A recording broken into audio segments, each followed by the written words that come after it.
So I've never made a YouTube video before, but yesterday I heard something on podcast and it was an acronym that was HOPE, and it was help one person every day. And I absolutely loved it. And I've been thinking that I should share some tips and tricks about how to save money, especially because everything is getting super expensive and it's the beginning of a new year. And if you're anything like me, you probably have some like financial goals. And I think I have some tips and tricks that might help you save money. I might make another video later on about how to make more money, but this is a good place to start. So first you have to start spending, or you have to start tracking your spending. You don't have to do this forever. It's kind of cumbersome. Keep your receipts, write it down in a book, however you want to do it. You have to track your spending if you want to know where your money is going, because you might be super surprised. You might be spending lots of money on like eating out, underwear, entertainment, subscriptions, I don't know, and neither will you until you write it down. So that's a good place to start tracking your spending. I have to talk quick because I just learned that YouTube videos have to be less than 50 minutes. So obviously the next step is eliminate expenses. The first one I'll bring up is subscriptions because I thought I was all over this. I know I had lots of subscriptions for different things when I was going to school, but I thought those were all done. Logged into my phone the other day and I found that my son had some subscription to a gaming app that cost $7 a week that he didn't know about and I didn't know about and I didn't want to pay for. So make sure you're not paying for things you don't need. On that note, like, do you have cable television that you don't watch? Maybe you could cancel it and save some money. There's so many different ways that people can spend money on entertainment. One of the big ones, at least for our family, is like the urge to eat out. Eating out less will save you money. If you're going to go eat out, I would recommend not ordering drinks. Drinks are like super expensive. And I would pick like going out for dinner or going out for dessert. So then you still go and you have the experience, but it's like go and have your dinner at the restaurant and then go home and have ice cream. Or eat dinner at home and then go out for dessert if you just want the experience of going out. Another thing you can do is split meals. Now meals are often like so big. One way to do it is to ask them at the beginning if they can bring like a box or whatever, and then you just put half the meal into the box and then you eat your other half the meal, or you can split with a friend. And then that box, obviously, you take home and then you eat the meal the next day, if that made sense. Finding substitutions for anything that you spend money on is great. So I actually like the look of like gel nail polish, and I got them done a couple times, but it's kind of expensive, and I honestly don't even want to spend the time going to a salon and like sitting there not talking to the person that I don't know doing my nails. So I found a gel nail polish thing that you can do at home. I really like it. It was cheap. Now it's lasted me years, and I never went to a salon after that, so that saved money. But whatever it is for you, like maybe having a coffee at home, like a Keurig coffee even, instead of a Tim Hortons coffee. Or maybe it's having a Tim Hortons coffee instead of a Starbucks coffee. But you can probably find some ways that you can cut back, but find substitutions that you actually still like so that you can maintain it.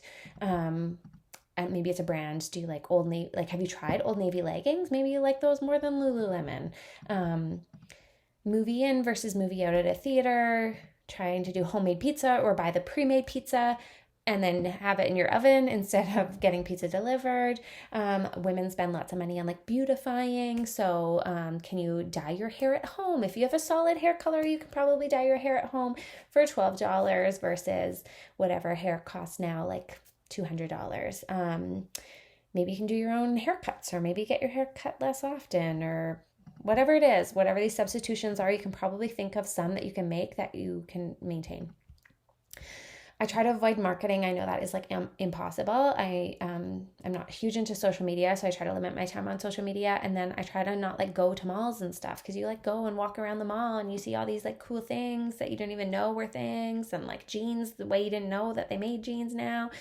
And there are people that are paid like so much money to target to you and make you think that you need more things. So I try to just avoid that. An example for me is HGTV. Like if I watch shows on like home improvement and like decor, then I start looking around my house and I'm like, oh, my house is like just not as like fancy as the one on the TV, and maybe I could do this and do that, and that would be like tens of thousands of dollars.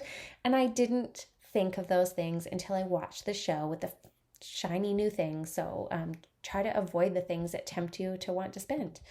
Accept help, whether that's hand-me-downs. I love hand-me-downs, and just accept it and say thank you and maybe return the favor someday. Childcare, maybe somebody's offering you childcare so you can go and spend more money, or you can go and learn more about finances, or you can go and, I don't know, sort out your spending, but accept that. Financial teachings, tips and tricks, like just accept help. People want to see you succeed. So accept that and accept their help. Try to use other currencies, like instead of asking, can you watch my kids and I'll pay you $20, maybe like, can you watch my kids and I'll watch your kids next week, or anything that isn't money. Try to offer that in currency. Maybe you have like a trade, or like can do a craft or something. Try to cut down on gift spending. I know that makes me sound cheap, but some people don't want to be doing it anyways. Like maybe they're financially strapped. So ask people if they want to be exchanging gifts over the holidays and Christmas and birthdays and all the things. And I actually have asked like other parents when my kids go to birthday parties if other parents are okay if I buy secondhand gifts. Not because, well, they are often cheaper, and then you can get better like quality stuff for the price, and kids can't tell if something's been played for or like worn once or bought from someone and still has the tags on and has gone through like a secondhand store. So just try to think of creative ways to cut down on your gift spending. I'll try to rapid fire some of these things. Buy bulk, freeze food, meal prep, use coupons. I know some people go crazy using coupons. I don't think about it until I'm like in the checkout at the online store, and then they're like, do you have a coupon code? And I'm like, dang it, I wish I had a coupon code. And then I Google coupon code for blank, coupon code for Old Navy. And usually like one of the first ones that comes up, you can just like try them. And if they don't work, you're not going to be in trouble. But if they do work, it's like instant, like 20% off of your spending. So that's cool. Some people are into collecting points. Usually that's associated with credit cards, and I'm not big into credit cards. I think credit cards should be treated like debit cards, but that might be your thing. Try to negotiate prices. Be careful of this, please. I don't like, you never want to come across like you don't value the worth of somebody else's work. So it's not like, hey, do you have like a friends and family discount? But like, oh, do you have any promotions on right now? Or do you have any promotions on next month? Or maybe you're a teacher and they've got like a teacher rate. Just asking, you might be surprised that you pay less. Try to compare prices. Again, you could spend like forever on this, but just spend like 2 minutes if you have it. If you're online and you're looking for something on Amazon and you're sure that that's the product you want to buy, look for that exact same product like at Toys R Us or well.ca or whatever it is, and you might be surprised. Return or exchange defected items. I'm really big on this one. People give me a hard time, but I am always honest, and I just expect like a certain quality of product, and I don't really think I have too high standards. Like if I buy a pair of boots, I expect that they'll be waterproof for my kids, or that things won't, like the zipper won't break within a month. So you can email these companies, just reach out. Lots of companies have amazing customer service. Be honest. I would say keep your receipts. I'm not very good at that, but ask for exchange or your money back if you're not happy with the product that you have, and a lot of companies are great with returns. Also think about buying from companies that are good with returns. I'll put a plug in for Eddie Bauer. They used to say they had a lifetime warranty on everything. I'm not sure if that's the case anymore. I haven't looked online recently. And Kamek Boots was another company that recently gave my kid another pair of boots because after like a month, not even, they weren't waterproof. So they gave them a new pair, which is great. When it comes to budgeting, I would say go extreme temporarily. Of course, like no one's going to cut out like all the extra spending you're doing for the rest of your life.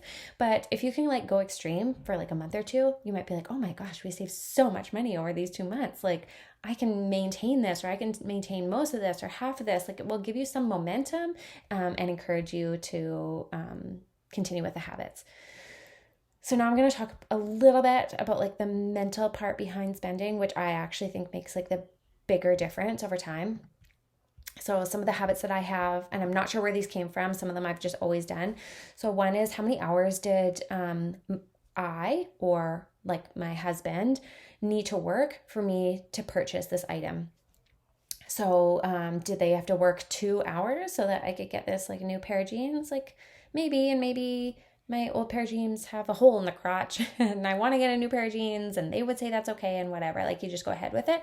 But sometimes when you put it into perspective like that, you're like, oh no, I'm not willing to work like 20 hours so that I can have this like random thing. So I put it into not just dollars, but in terms of like how hard we had to work to get that money.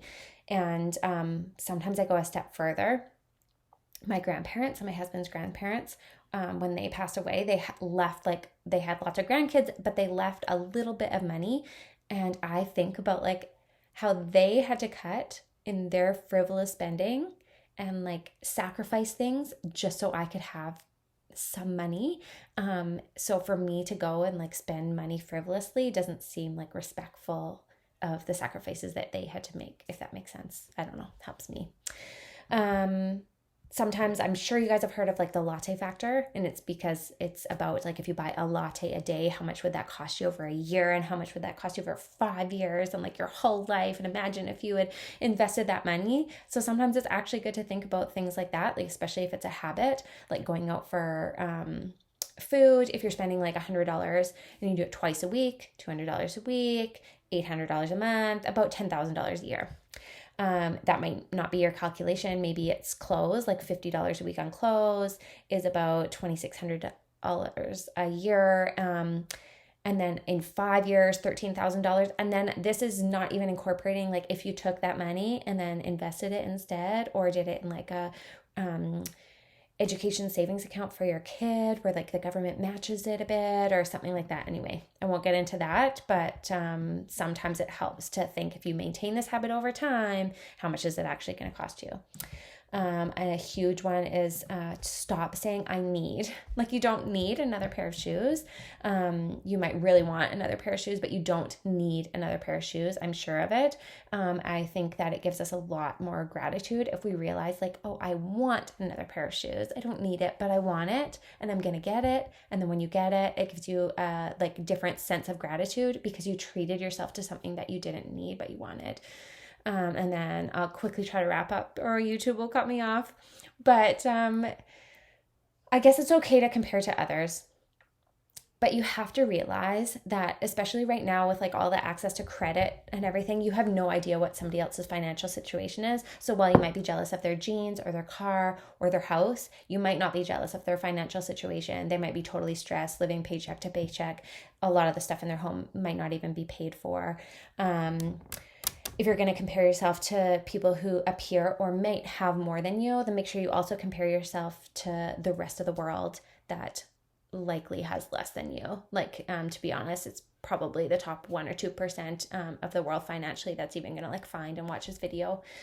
And then I guess if you're going to compare yourself to others, it's okay. Some people are going to have more than you, but don't be comparing your things without comparing your work ethic and the amount that you're willing to sacrifice and all of those things, because they might have had to give up a lot to get there.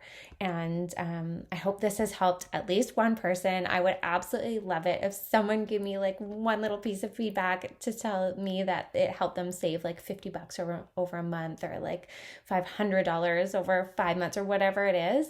I would really appreciate it. I love goals. I love celebrating others and their success, and the bits of financial literacy that my family has taught me over time has changed my life. So I am totally happy to share, and Happy New Year.